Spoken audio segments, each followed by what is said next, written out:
Good morning, good evening to you, boss. I'm Disaster, and this is Disaster on the Radio, your digital safe haven where we dissect the absolute darkest corners of reality.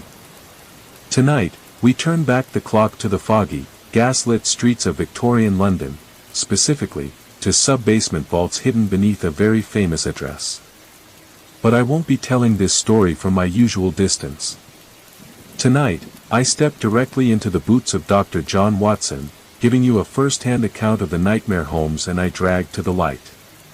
The wet, screeching slice of the steel scalpel through hardened, dead tissue was the only sound cutting through the dead silence of the sub-basement below our flat at 221B, Baker Street. My breath came out in short, ragged freezing bursts while my trembling hands fought to hold a heavy surgical tray flooded with black liquid. Holmes stood rigid at the opposite end of the cold marble slab, his tall shadow stretching up the stone wall like a creature that didn't belong to the living world. He puffed on his briar pipe with a mechanical calm, his eyes unblinking as blue smoke curled into the cellar air. The body stretched out between us carried no internal organs and no blood, its chest was a carved cavity lined with veins that throbbed with a slow pulse. Right in the center of the sternum sat a third human eye, wide open, completely unblinking, and locked onto us. I gripped the edge of the marble slab, my knuckles turning white, feeling the damp chill of the cellar floor soaking straight through my boots.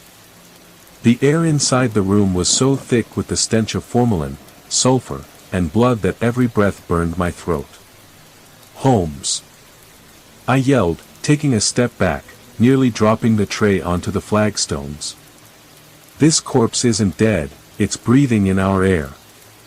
Holmes didn't flinch, nor did he break his stare from the dark cavity carved into the subject's torso. He slowly adjusted his grip on his forceps, a cold smile touching his lips as he lowered the tips toward the exposed optic nerve. "Focus, my dear Watson," he whispered. "The first biopsy is barely underway, and the night has just begun." He leaned closer to the slab, completely unbothered by the thick black fluid that overflowed from the chest, dripping onto his shoes. I watched the third eye dilate violently under the glare of our oil lamp, its dark iris contracting into a point as it tracked Holmes's tools. My heart hammered against my ribs while I reached into my coat pocket, my fingers searching for my Service Webley revolver. The quiet of the basement shattered as a low gurgle vibrated from the corpse's throat, forcing a small bubble of black liquid to pop against its lips.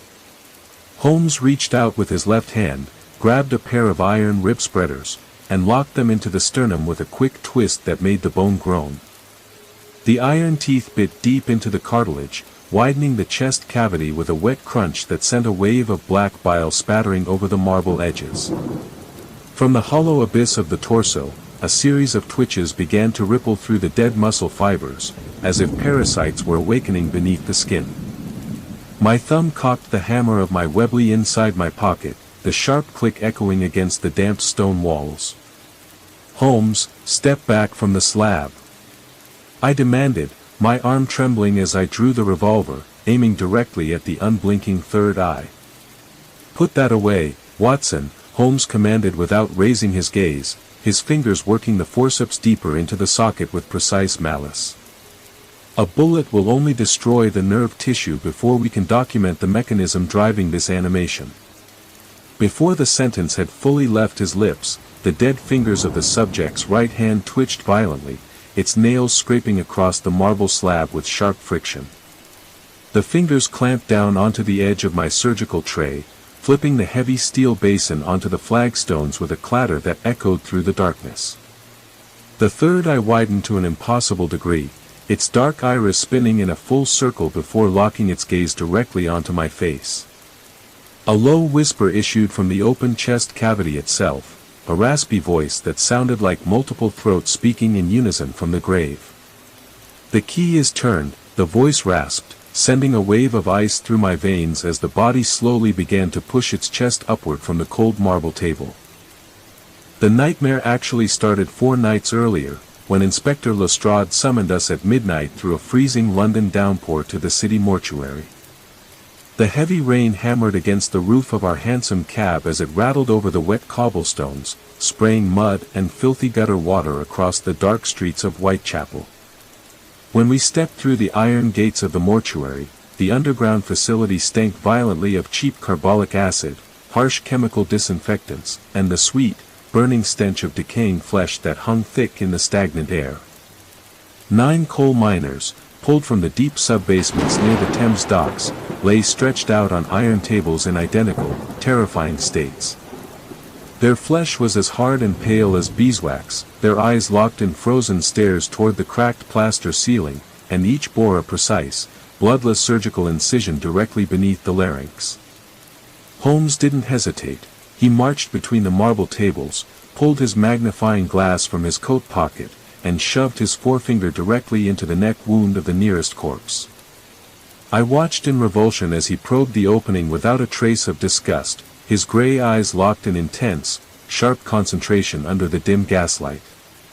When he withdrew his hand, his glove was coated in a thick, jet-black oily fluid that refused to run, accompanied by a single strand of black linen thread etched with ancient funeral runes. "Look closely, Watson," Holmes said, holding the stained thread up to the yellow light of the hanging wall sconce. The incision was made with a custom double-edged blade while the victim's heart was still beating at full capacity, yet not a single drop of red blood escaped the vascular system. He wiped his finger on a small glass slide, held it up to his nose to sample the chemical aroma, and turned his dark, penetrating eyes toward me. "These aren't standard homicides, Watson," he said, stepping over a copper drain in the floor that was bone-dry despite 9 bodies laying on the tables. "Someone is harvesting specific human biological components for an enterprise that far exceeds common murder." Lestrade stood near the heavy wooden door, his face pale and his hands tucked deep into his damp overcoat pockets, completely paralyzed by the unnatural nature of the scene.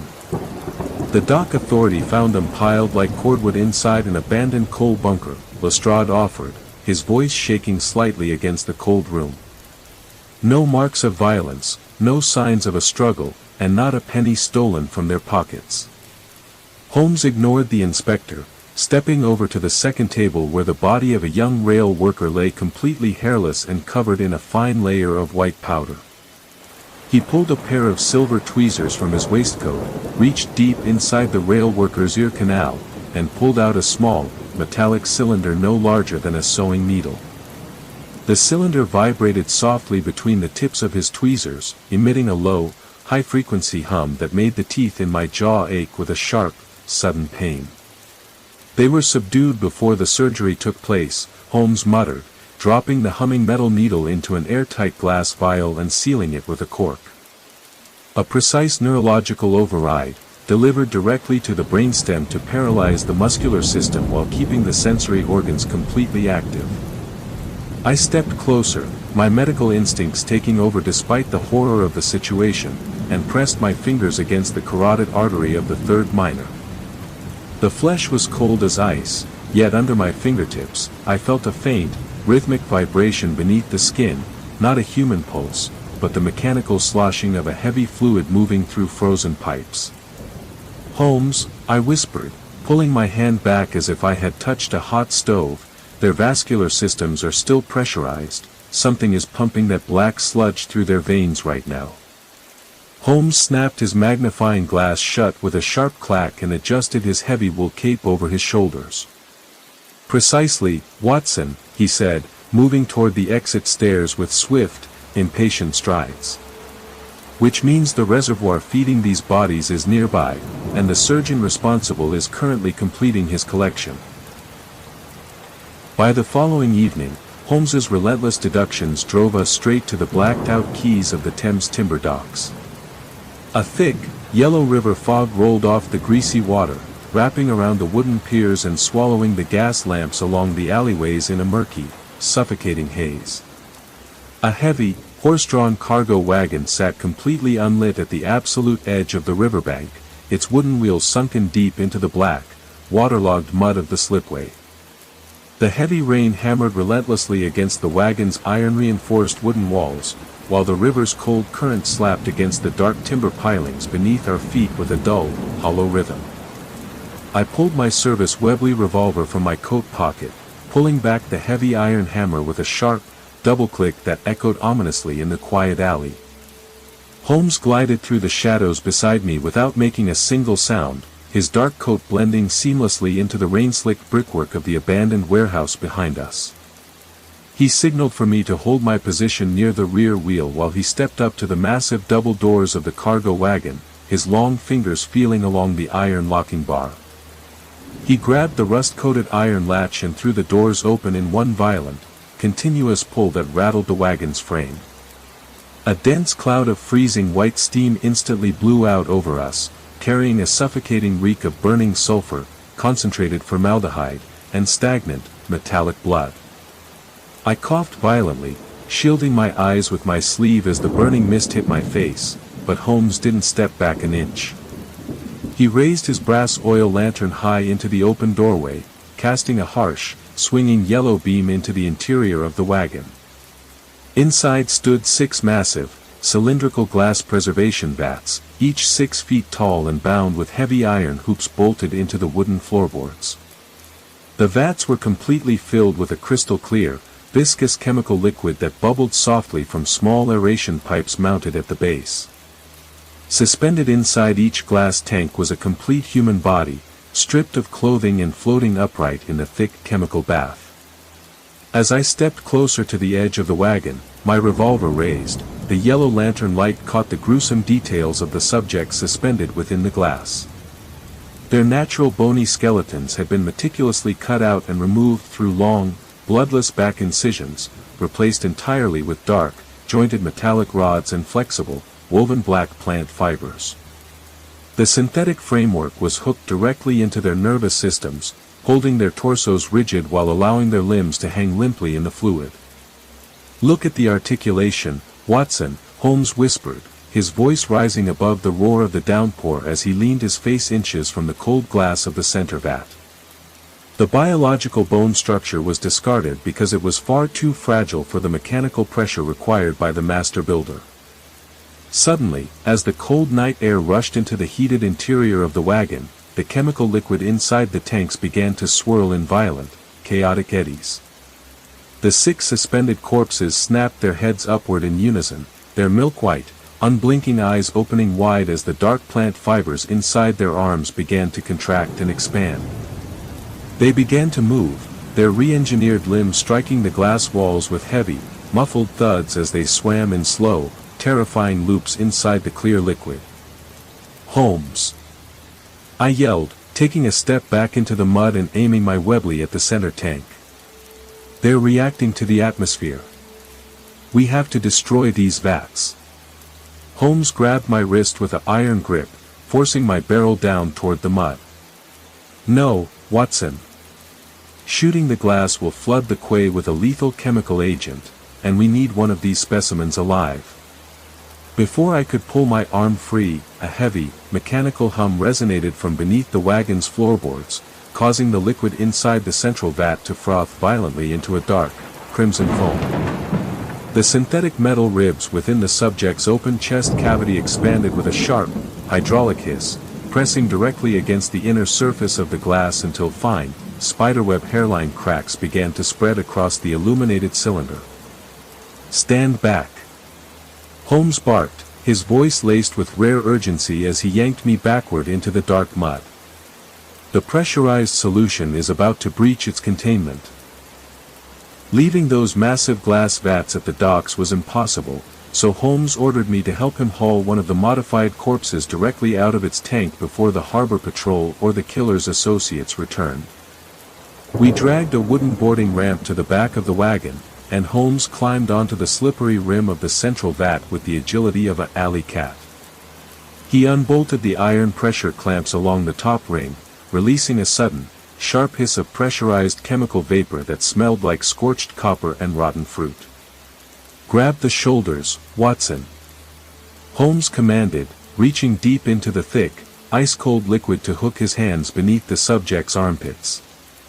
I scrambled up the wet wooden steps, my gloved hands plunging into the freezing chemical bath, the fluid was so dense and slick it felt like cold oil, instantly numbing my fingers through my heavy leather gloves. Together, we heaved the massive, modified body out of the tank and dragged it down onto the floor of the wagon with a heavy, wet thud. The corpse was unnaturally heavy, its weight doubled by the dense metal rods and thick synthetic fibers that replaced its spine and ribs.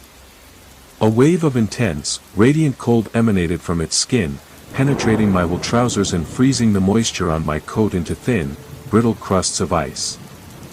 We wrapped the rigid body in a heavy piece of dark, oil-soaked canvas, tying it down with thick hemp ropes we found near the wagon's driver's seat. We carried the heavy bundle through a labyrinth of pitch-black alleys, avoiding the main thoroughfares where police constables walked their beats under the street lamps. The corpse didn't slump or bend as we carried it, it remained as stiff as a telegraph pole, its icy weight digging deep into my shoulder until my whole left arm went completely numb. When we finally reached the dark alley behind 221B, Baker Street, we carried the body down the narrow, slippery brick stairs into our private sub-basement beneath the flat. The sub-basement was an unpainted, damp stone cellar, lit only by two adjustable gas jets mounted on the wall and smelling permanently of formalin, tobacco, and wet coal ash. We slammed the heavy, iron-reinforced wooden door shut behind us, dropping the iron locking bar into place to isolate ourselves from the rest of London. We heaved the canvas-wrapped load onto our large marble dissection slab, the heavy stone table groaning under the sudden, metallic impact of the subject's synthetic skeleton. I stepped back, unbuttoning my damp overcoat with trembling fingers, my lungs burning as I fought to catch my breath in the cold basement air. Holmes pulled his pocket knife and sliced through the hemp ropes with swift, violent strokes, peeling back the stiff, oil-soaked canvas. Under the sharp yellow glow of the wall-mounted gas jets, I watched in horror as the translucent skin of the corpse's chest began to react to the warmer air of the room. The black linen thread stitched along its neck began to vibrate, and the ancient funeral runes etched into its fibers seemed to shift, crawl, and rewrite themselves beneath the waxy flesh. "Notice the subcutaneous reaction, Watson," Holmes said, his voice entirely devoid of fear or shock as he pulled his sleeves up to his elbows. "The atmospheric shift is activating the dormant chemical compound stored within the synthetic plant fibers."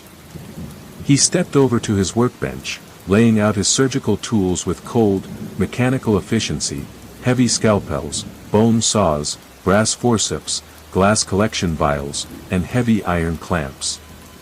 He picked up a large chrome-plated scalpel, turned to me, and handed me the heavy iron instrument tray without looking at my face. "Hold the tray steady, Watson," he ordered quietly. "We are about to open a window into an entirely new branch of dark science." Before I could lock my trembling fingers around the steel handles of the tray, a sharp, resonant hum echoed directly from the center of the corpse's rigid sternum.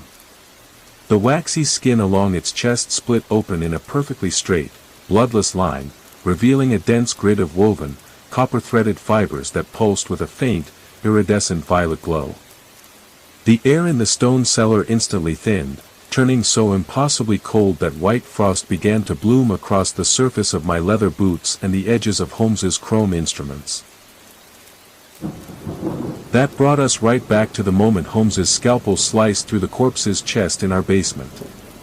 The moment the polished steel blade bit into the waxy tissue, a dense cloud of hot, black steam burst from the incision, filling the cellar and coating every surface in an oily black film. The jet-black fluid flooded the marble slab, spilling over the beveled edges and soaking the stone floor, completely submerging my leather boots in a freezing, viscous pool. Inside the sliced chest cavity, there were no lungs, no ribs, and no heart, only a carved, hollow chamber lined with dark, pulsating plant fibers that squirmed like a nest of black snakes. Right in the geometric center of the sternum, resting inside a ring of hardened cartilage, sat a third human eye, wide open, crystal clear, and completely unblinking. The eye's pale blue iris dilated wildly in its socket before locking its pupil directly onto my face with a horrifying, conscious focus. A low, vibrating hum echoed out of the open torso, a sound that didn't travel through the air, but reverberated directly inside the bones of my skull, making my vision blur with intense pressure. "Holmes!" I screamed, my voice cracking as I fought to keep my footing on the slick floor. "This body isn't dead, it's adapting to us." My knees buckled under a sudden wave of violent nausea, and I dropped to one knee on the freezing flagstones, dropping the heavy metal tray with a deafening clatter of surgical instruments. From deep inside the open wound, dozens of thin, hair-like black threads shot into the air like striking vipers, wrapping tightly around my left wrist with a grip as cold and rigid as iron wire. The threads bit into my skin through my shirt sleeve, pulling my arm toward the corpse's open chest while the third eye burned with a cold, terrifying intelligence. I pulled back with all my weight, my heels sliding uselessly through the puddle of black sludge, but the unnatural strength of the fibers was overwhelming. "Holmes! Cut them! It's pulling me in!" I roared, reaching for my hunting knife with my free hand. Holmes didn't lose his head, he stepped forward with absolute, terrifying composure, completely unbothered by the black steam blinding the room. He grabbed a heavy pair of broad-toothed iron clamps from the fallen pile on the floor and lunged over the marble slab. Without a single second of hesitation, Holmes drove the pointed tips of the iron clamp straight into the center of the third eye, piercing the cornea with a sharp, wet pop. He twisted the heavy iron handle with a brutal, decisive snap, severing the thick optic nerve anchored behind the socket and cutting through the core of the central fiber bundle. The black threads wrapped around my wrist instantly lost their tension, turning limp and brittle like burned thread before snapping apart and dropping into the black fluid below. I fell backward onto the flagstones, gasping for breath and clutching my bleeding wrist, watching as the corpse's torso shuddered violently under the impact of Holmes's intervention. The gas jets along the stone wall flickered wildly, their pale yellow flames turning a sickly, toxic shade of violet that cast long, grotesque shadows across the ceiling. A violent surge of subterranean heat erupted from beneath the flagstones, causing the black fluid on the floor to boil and hiss as it released a thick, nauseating vapor of burning copper and dried funeral flowers. The dead jaw of the subject cracked open with a sickening, wet snap, its blackened tongue curling upward as a deep, reverberating frequency shook the entire foundation of Baker Street. "Hold your breath, Watson!" Holmes barked, his voice cutting through the suffocating haze as he jammed a damp handkerchief over his mouth and nose. The stone walls around us began to sweat a thick, dark condensation, and from the deep, uncharted sewers running directly beneath our sub-basement, a heavy, rhythmic thumping answered the corpse's dying frequency, a slow, titanic pulse marching relentlessly toward our door.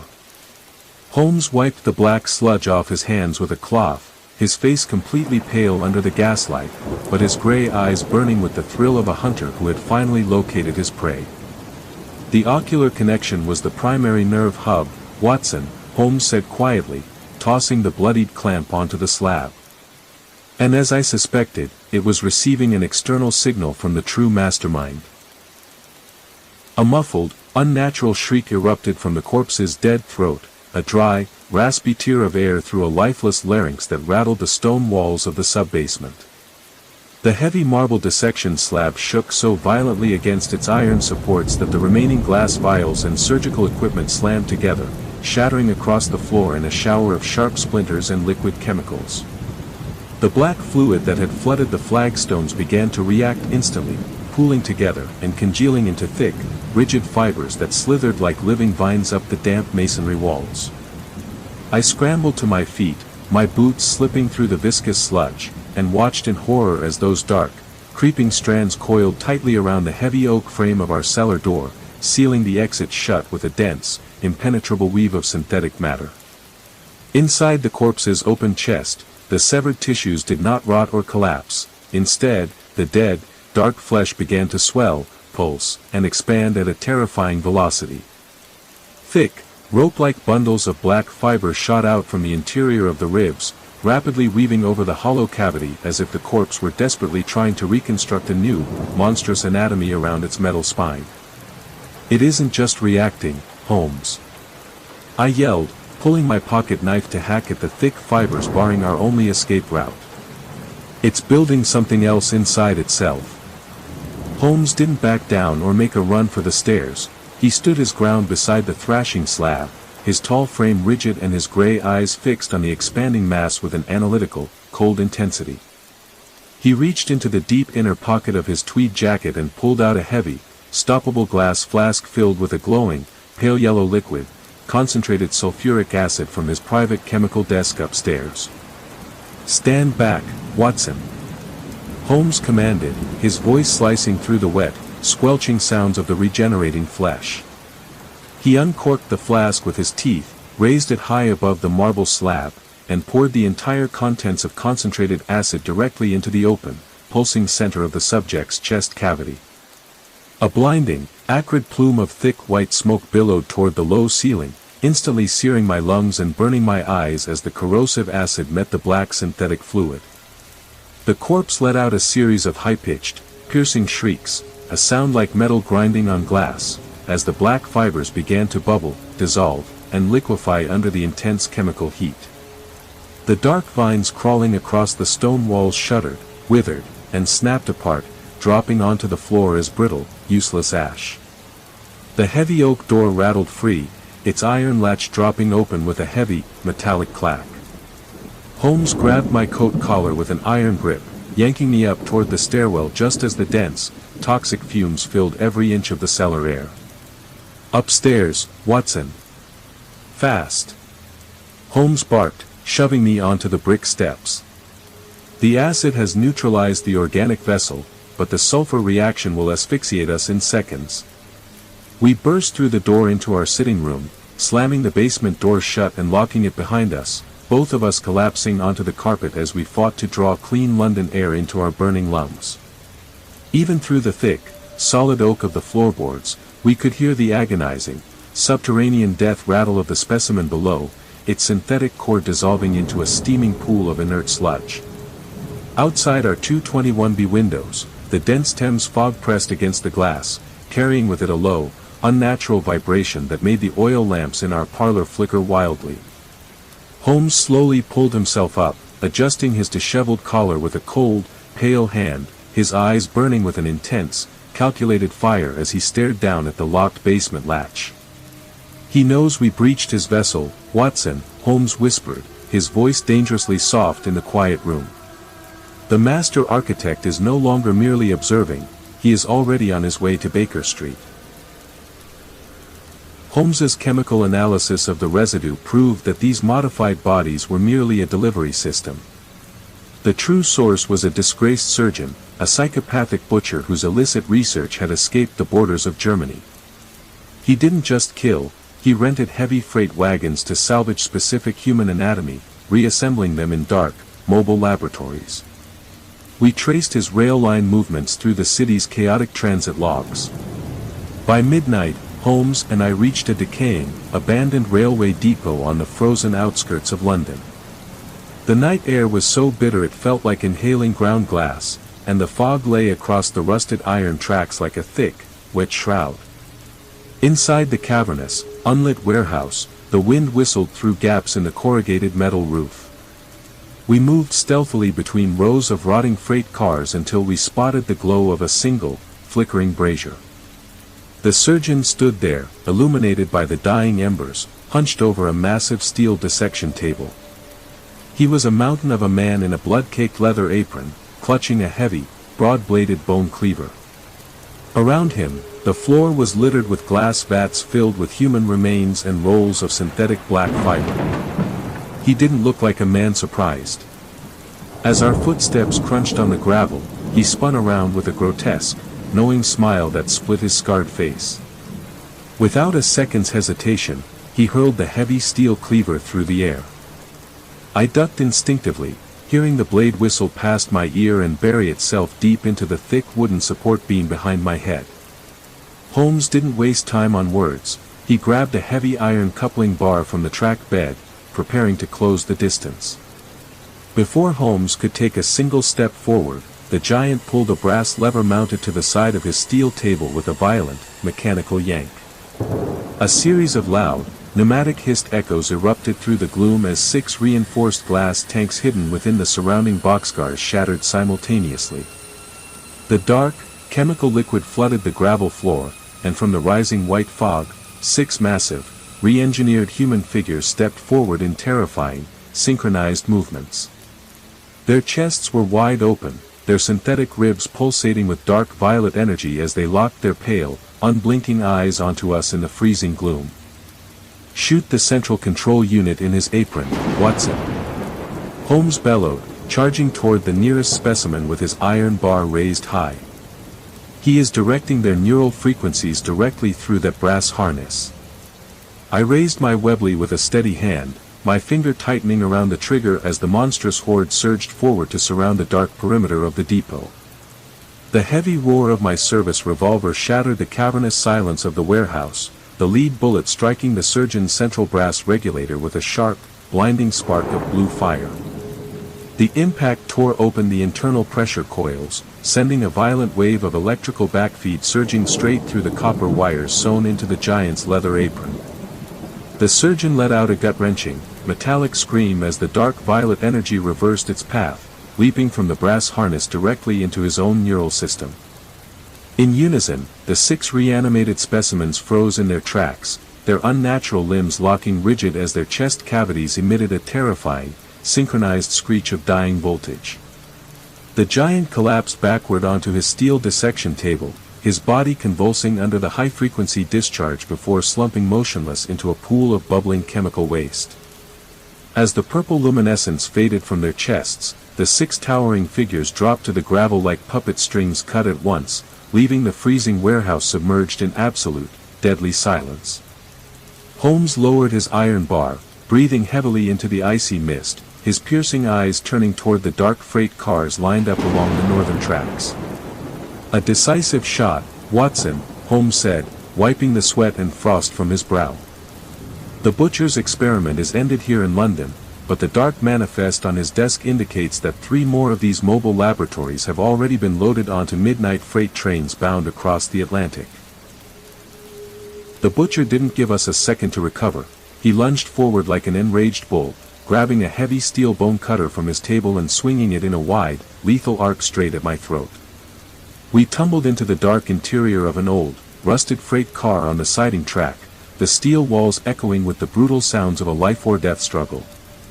I reached for my service Webley, but the butcher's heavy iron tool slammed violently against my right forearm, sending the revolver flying into the pitch-black shadows.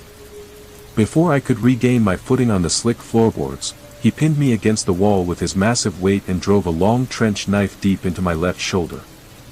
A blinding spike of agony shot through my chest, blood instantly soaked through my coat and vest, locking my breath in my throat. He grinned down at me, his foul breath reeking of raw tobacco and preservatives, leaning his full body weight onto the handle while his free hand reached for my throat. "Holmes!" I choked out, tasting blood in my mouth as my sight began to dim around the edges. Holmes, who had been analyzing the butcher's movements from the open doorway with calculating focus, finally struck. He stepped inside with blinding speed, raised the heavy iron coupling bar with both hands, and drove the solid metal point directly into the butcher's right knee joint. A loud, wet crunch echoed through the car as the bone and cartilage shattered instantly under the blow. The butcher let out a deafening roar of agony, his grip slackening on the knife as his right leg collapsed, sending his massive body crashing hard onto the iron floor. I dropped to my knees on the cold timber, clutching my wounded shoulder as the razor-sharp cold of the winter night bit into my open flesh. The giant thrashed on the floor, his heavy leather apron soaked in a mixture of his own blood and chemical liquid from the broken bats. Despite his shattered knee, he reached into his coat pocket, his face contorted in rage as he pulled out a small brass detonator hooked to a thin wire running beneath the floorboards. "You are too late, Watson," he spat, blood bubbling over his lips as he raised his thumb. "The circuit is already complete." Holmes didn't hesitate. He reversed his grip on the coupling bar and drove the blunt end straight down onto the butcher's wrist with a heavy thud. The bones in the giant's hand caved in under the momentum, forcing his fingers to release the brass device, which clattered across the floor. Without pausing, Holmes grabbed me by my good arm and hauled me up with a surge of strength. Movement, Watson. The entire depot is wired with volatile charges. Holmes shouted, his voice cutting through the ringing in my ears as he half-carried me toward the open door. Behind us, a series of sharp, electric pops crackled from beneath the tracks, followed by a violent rumble that shook the timber beams of the warehouse. Deep purple flames erupted from the open vats, feeding on the synthetic fibers, rapidly expanding into a roaring wall of toxic fire. The butcher lay trapped in the inferno, his screams drowned out by the thunderous collapses of the roof beams as the ancient structure gave way. We leaped out of the freight car just as the main fuel storage tank exploded in a brilliant flash of white and violet light. The shockwave threw us forward onto the frozen gravel bed, sending a rain of burning splinters and twisted iron cascading through the fog. I lay on the hard ground, gasping for air as the heat from the blazing depot melted the ice around my face. Holmes was instantly at my side, kneeling in the dirt and pulling a clean silk handkerchief to press firmly against the wound in my shoulder. "Hold this tight, old friend," Holmes said softly, his voice devoid of its usual clinical distance. "The hemorrhage is severe, but the blade missed the subclavian artery." I looked up at the inferno consuming the depot, watching the black smoke billow into the dark London sky. Yet, despite the victory, I could see the heavy shadow of concern still lingering in Holmes's gray eyes as he stared at the burning wreckage. "Is it over, Holmes?" I managed to whisper, my teeth chattering from the shock and bitter cold. Holmes adjusted the pressure on my wound, his gaze shifting toward the northern rail line that stretched out into the dark distance. "The butcher is dead, Watson," Holmes replied quietly, watching the distant red taillights of a freight train disappearing into the fog. "But the cargo he set in motion is already far beyond our reach, riding the rails toward an even darker horizon." The butcher's roar of agony was cut short as the rusted iron floorboards beneath us groaned and snapped under the sudden impact of his falling weight and the surrounding vats. The structural beams gave way, sending the butcher, Holmes, and me plunging down through a dark void into the earth beneath the depot tracks.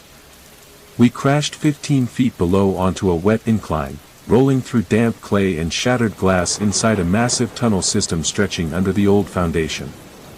The air was heavy, thick with the stench of stagnant river silt, wet earth, and ancient graves dating back centuries. Dark fluid from the shattered vats above poured down through the ceiling, soaking into the earthen walls and pooling around our boots.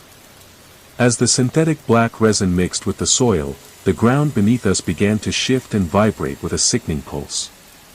Long-buried human remains began to absorb the biological agent, their dead tissues locking back into place. All around us, pale, mud-caked hands wrapped in black fibers clawed their way up from the dirt floor, snapping through rotting coffins and wet soil. Decades-old corpses pushed themselves upright, their hollow sockets turning toward the heat of our bodies.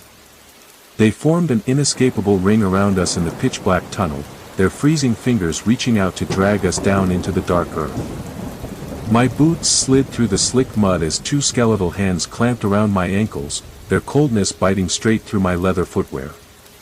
I drew my hunting knife with my uninjured hand and hacked into the dirt, severing the tendons until its fingers slackened back into the sludge. Beside me, Holmes was on his feet, his coat dripping with silt as he swung his brass lantern, shattering the skull of a specter lunging from the shadows. "Keep moving, Watson. Do not let them anchor you to the trench floor," Holmes shouted, his voice echoing off the brick arches. The synthetic fluid seeped deeper into the earth, causing plumes of pale blue fire to erupt spontaneously from cracks in the mud. Under the light of the flames, dozens of figures emerged from the soil walls, all wired together by the creeping tendrils of the butcher's creation.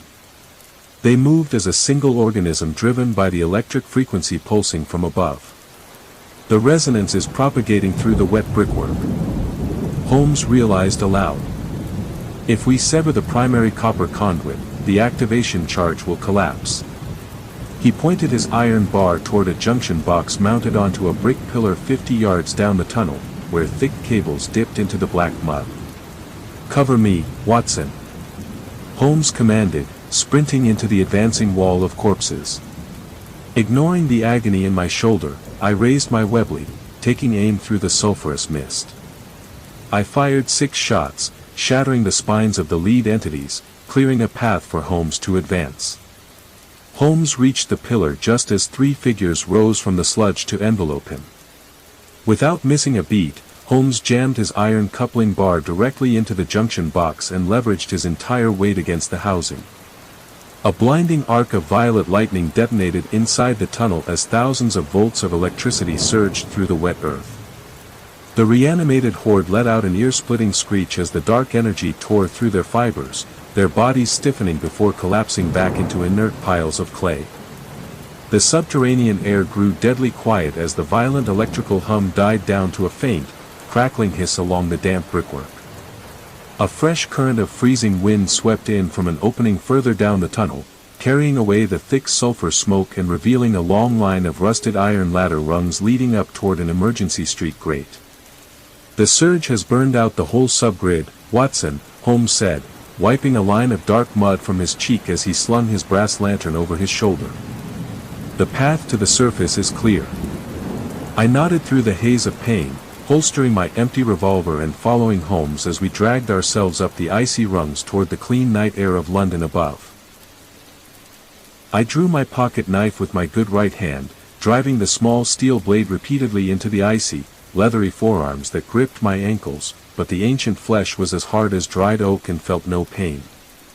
Beside me, Holmes stood unshakable in the rising sea of mud, his long dark coat soaked with black fluid, his hands moving with lightning speed over his Gladstone bag.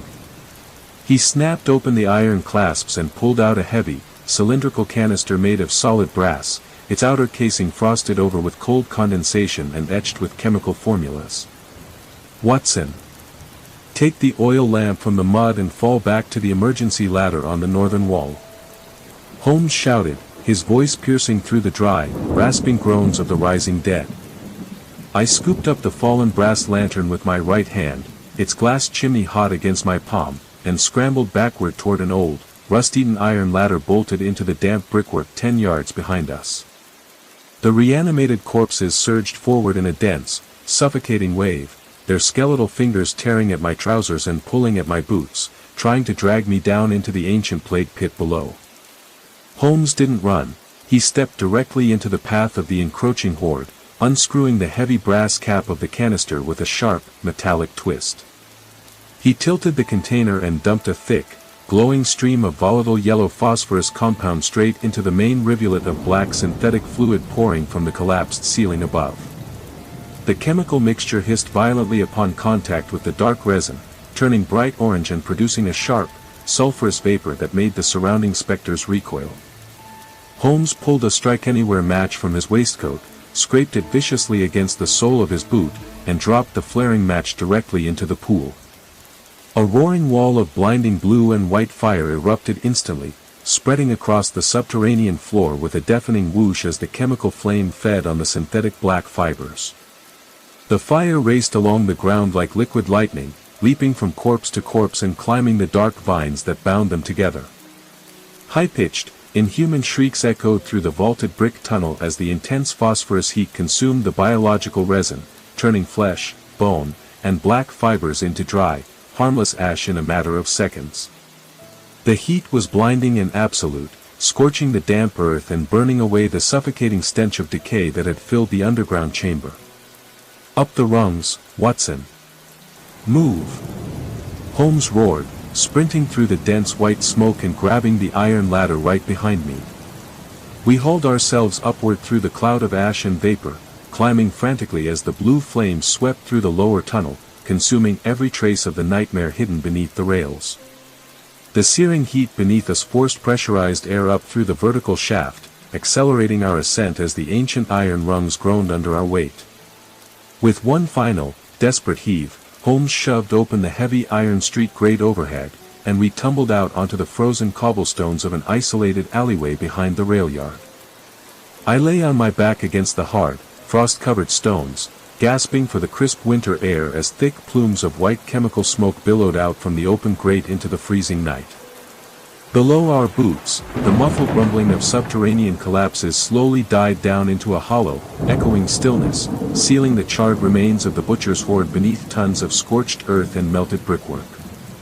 Holmes stood over the grate, his face smeared with soot and mud, staring down into the darkness until the last flicker of blue flame dissolved into the shadows. He kicked the heavy iron grate back into its frame with a solid, metallic bang, locking the subterranean tomb away from the sleeping city. We stood together in the freezing alley as the distant chimes of Big Ben echoed softly through the foggy night, signaling 4 in the morning. Holmes adjusted his collar, his sharp profile silhouetted against the street lamp as he turned his gaze back toward Baker Street. "The immediate threat to London is buried, Watson," he said quietly, his eyes cold with unresolved tension. "But as long as those dark formulas exist, our watch is far from over." We kicked open an iron storm grate on the upper street level and burst into the fog-choked night, just as 3 horse-drawn police vans clattered over the cobblestones and screeched to a halt outside the railyard gates. Inspector Lestrade leaped down from the lead carriage, his lantern swinging wildly in his gloved hand, accompanied by half a dozen armed constables carrying heavy truncheons and whistles. "Holmes! Watson! What in God's name happened here?" Lestrade shouted, his eyes widening in shock as thick, white chemical smoke poured out of the storm grate and billowed over the train tracks like a subterranean volcano. "The fire is burning itself out in the pit, Inspector," Holmes replied smoothly, adjusting his damp collar and catching his breath without showing a single trace of weakness. "Your suspect is inside, though I doubt he will be offering much of a defense in court." Lestrade and his men drew their pistols, wrapping wet handkerchiefs over their faces, and descended into the heavy, smoke-filled interior of the depot to search the lower tunnel. I leaned heavily against the cold brick wall of the warehouse, my right hand pressed tightly over the deep knife wound in my left shoulder while blood continued to seep through my torn coat. A few minutes later, Lestrade re-emerged from the dark depot, his face pale as chalk and his hands trembling visibly under the beam of his lantern. "It's over, Holmes, but it makes no sense," the inspector muttered, wiping soot from his forehead with a shaking hand. "We found the German surgeon lying on the earth floor beneath the freight car. He's dead, but his body, it's turned entirely to stone." "Not stone, Inspector," Holmes corrected softly, pulling his pipe from his pocket and tapping it against his shoe. "Excessive exposure to volatile biological resins under rapid chemical combustion."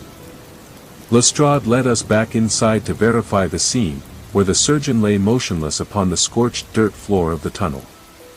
His massive body was completely petrified, his skin transformed into a solid, jet-black waxy shell that shone like polished obsidian under our lantern light. His eyes were frozen wide open in an expression of absolute, terrifying agony, his fingers locked like iron talons into the dirt where he had drawn his final breath. There was no trace left of the glass vats, no sign of the synthetic black fibers, and no remaining biological specimens. The phosphorus fire had systematically incinerated every piece of evidence, leaving nothing but dry white ash scattering over the black corpse. To Lestrade and his official police record, it was an open and shut case, an illegal surgical operation destroyed by a catastrophic chemical explosion, resulting in the death of the primary fugitive. The London newspapers would print a brief column the following morning praising Scotland Yard for shutting down an illicit organ ring, entirely unaware of the dark nightmare that had walked beneath their streets. Holmes stood near the lip of the scorched crater for a long time, his unlit pipe held loosely between his teeth, staring down at the petrified corpse with a cold, distant expression. He didn't offer a single word of congratulations to Lestrade, nor did he display the slightest relief that the butcher was dead. He simply watched as the constables wrapped the heavy, glass-like body in canvas, his keen mind analyzing the unburnt ash settling over the dead man's face. "Come, Watson," Holmes said quietly, turning toward the street where a fresh cab was arriving through the cold morning mist. "We have wounds to dress, and our work for tonight is finally finished." As the four-wheeler rumbled back toward Baker Street, the first pale light of dawn began to bleed through the heavy London haze. Holmes sat in absolute silence, staring out the cab window at the waking city with his fingers intertwined under his chin. He reached into his pocket and pulled out a small, scorched scrap of parchment he had surreptitiously recovered from the surgeon's coat, a manifest bearing the stamp of a shipping line bound for New York. "The nightmare in London has ended, old friend," Holmes murmured, his eyes reflecting the cold blue light of the morning. "But across the ocean, a far larger theater for this madness is just beginning." By 10 o'clock the following morning, the thick river fog had cleared slightly over London, allowing a pale, sickly autumn sun to push its weak rays through our windowpanes at 221B, Baker Street. I sat in my deep armchair beside the hearth, my left shoulder bound tight in fresh linen dressings and my left arm resting in a thick cloth sling while my good right hand slowly recorded these final entries into my private journal. The sitting room was quiet, filled only with the soft crackle of burning coal in the grate and the steady, rhythmic scratching of my pen against the heavy paper. Across the room, Holmes sat at his chemistry workbench near the window, his tall frame illuminated by the pale yellow sunlight streaming through the glass. He was entirely silent, ignoring the cold cup of tea Mrs. Hudson had left on his desk, his long, thin fingers holding a tiny, sealed glass vial up to the light. Inside that sealed glass tube rolled a single, thick, jet-black droplet of the synthetic fluid, the only physical sample he had managed to extract from the corpse's chest before the phosphorus fire swept through the subterranean tunnel. The black droplet didn't behave like ordinary liquid. Even inside the isolated glass, it continuously shifted, contracted, and expanded, clinging to the inner surface as if responding to an invisible, distant pulse. "You should let me destroy that vial, Holmes," I said, laying my pen down on the writing desk and wincing as a sharp spike of pain shot through my shoulder. "That substance is an abomination, a biomechanical virus that turns human flesh into a weapon. We barely escaped that pit alive." Holmes didn't look back at me immediately. He slowly rotated the vial between his thumb and forefinger, watching the black drop pool against the cork. "To destroy a sample simply because it frightens us is the reaction of an untrained mind, my dear Watson," Holmes replied, his voice calm, analytical, and completely devoid of fatigue. "The German surgeon was merely a craftsman, a crude mechanic executing a design that originated far beyond his limited intellect." He stood up from his stool, walked over to his heavy iron safe in the corner of the room, and unlocked it with a small brass key he kept attached to his watch chain. He placed the sealed glass vial inside a plush, velvet-lined steel box, snapped the heavy lock shut, and turned the key before placing it back into his waistcoat pocket. He turned around to face me, his gray eyes piercing, cold, and entirely unreadable as he rested his hands on the back of my armchair. "Holmes, tell me honestly," I asked, my voice carrying the deep, lingering chill of the sub-basement vaults. "Is it truly over? Or are there more freight wagons moving through the English countryside under cover of night?" Sherlock Holmes looked out the window toward the busy street below, where the sound of carriage wheels and distant chatter filled the morning air, a faint, emotionless smile touching his pale lips. "Standard crimes end with a handcuff, a court trial, and an execution, Watson," he said quietly, his voice dropping to a low, ominous whisper that sent a shiver straight down my spine. "But cases born in the absolute dark never truly die, they simply wait in the shadows for the next driver to turn the key. Good morning, or good evening to you, boss. This has been Disaster on the Radio. Tonight, we traveled through 12 harrowing chapters of shadow, iron, and unnatural science, from the cold dissecting slab beneath Baker Street to the dark, plague-ridden tunnels beneath London's rail yards. Watson lived to write the case file, Holmes locked away the final nightmare, but the dark forces moving through the fog are far from finished. Until our next transmission, turn off your lights, lock your doors, keep your fires lit, and don't answer the door after midnight. Good night.